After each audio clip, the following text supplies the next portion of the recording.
So when I first started out in magic, I'd never done a paid show, before. I'd been apprenticing under these magicians for about a year.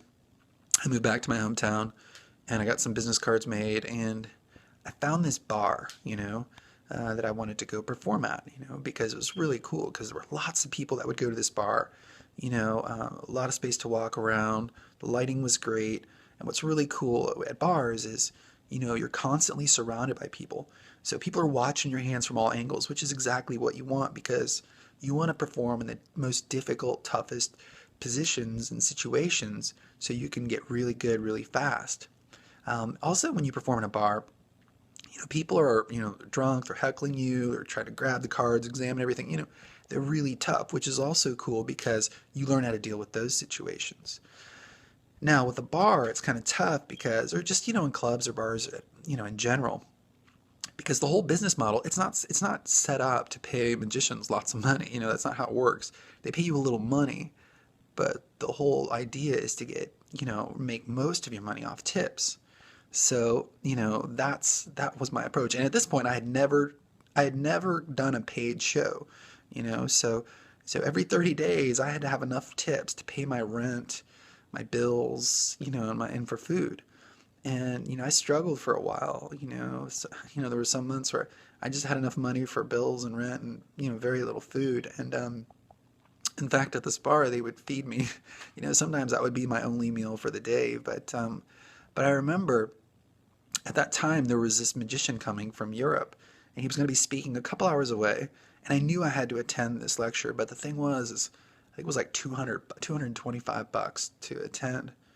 I was like, dude, how am I going to get that money? Because I was barely making enough for rent and bills and everything.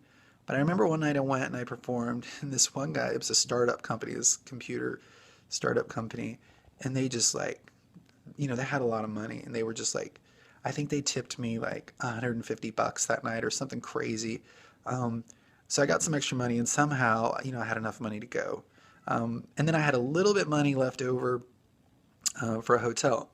So I went to the convention. I drove there. It was a couple hours away, and I got there, and I went to the first day, and it was, I was just taking notes and, just listening to every little detail he said and trying to understand, because I really wanted to take my magic to the next level. I wanted to get better, and so after that, the first day, I left and I was leaving, and I was on my way to a hotel, and it turns out that's all I had.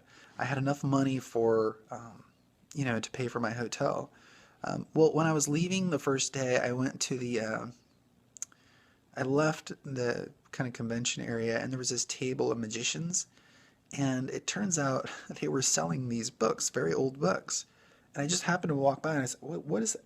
And I saw they were selling this one book. It was a very rare book by this South American magician that I had been, reading about for years. And I was like, oh my gosh, they have a copy of this. And I open up the book, and it turns out the book cost the same amount of money it was going to cost me to get a hotel that night. So I was like, well, what do I do? Do I go get a hotel, or do I get this book and sleep in my car tonight?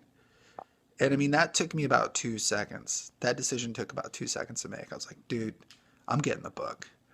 So I got the book. I had a little money for dinner, and then I went to my car and I just devoured it. And, I reclined the seat back, and, I was reading it, and I fell asleep. And, it was crazy. It was cold, in my car that night, and I didn't have any blankets or anything, and I was pretty wrinkled and um, cramped and everything. But I don't regret that decision at all. I mean, and when it comes to learning magic or getting better at anything, at some point you have to ask yourself, well, how committed am I?